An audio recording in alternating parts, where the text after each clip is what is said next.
ಮತ್ತು ಕನ್ನಡ ಪರ ಸಂಘಟನೆಗಳು ಇಡೀ ರಾಜ್ಯಾದ್ಯಂತ ಹೋರಾಟ ಮಾಡ್ತಾ ಇದ್ದಾರೆ, ಭಾರಿ ಹೋರಾಟ ಮಾಡ್ತಾ ಇದ್ದಾರೆ. ಇದರಲ್ಲಿ ರಾಜಕಾರಣಿಗಳು ಬೀದಿಗೆ ಬಂದಿಲ್ಲ. ಬಿಜೆಪಿಯವರಾಗಿರಲಿ, ಕಾಂಗ್ರೆಸ್ನವರಾಗಿರಲಿ, JDS ಆಗಲಿ ಬೀದಿಗೆ ಬಂದಿಲ್ಲ. ಹುಷಾರ್, ಇದು ಭಾಷೆಯ ಪ್ರಶ್ನೆ. ನೀವು ಪಕ್ಷ ಎಲ್ಲವನ್ನು ಬಿಟ್ಟು ಬೀದಿಗೆ ಬರಬೇಕು, ನಿಮ್ಮ ಪಾರ್ಟಿ ನಿರ್ಣಯ ಮಾಡಬೇಕು, ಅಂತಿಮವಾಗಿ ಹೋರಾಟಕ್ಕೆ ಬೀದಿಗಿಳಿಬೇಕು ಅಂತಕ್ಕಂಥ ಮಾತನ್ನು ಹೇಳ್ತಾ ಇದ್ದೀನಿ.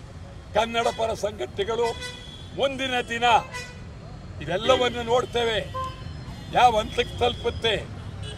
ಕನ್ನಡ ಒಕ್ಕೂಟ, ಕನ್ನಡ ಪರ ಸಂಘಟನೆಗಳು ಎಲ್ಲರೂ ಸೇರಿ ಅಂತಿಮವಾಗಿ ಕರ್ನಾಟಕ ಬಂದ್ಗೂ ಕರೆ ಕೊಡಬೇಕಾಗುತ್ತೆ. ಇನ್ನೂ ತೀರ್ಮಾನ ಮಾಡಿಲ್ಲ, ಅದನ್ನು ನಾವು ಮಾಡ್ತೀವಿ. ಮುಂದಿನ ದಿನಗಳಲ್ಲಿ ಜೈಲ್ ಹೋಗಬೇಕಾಗುತ್ತೆ.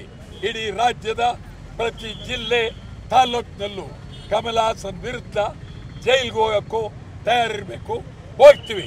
ಚಿತ್ರ ಮಾತ್ರ ಪ್ರದರ್ಶನೆಗೆ ಮಾಡುವ ಪ್ರಶ್ನೆ ಇಲ್ಲವೇ ಇಲ್ಲ.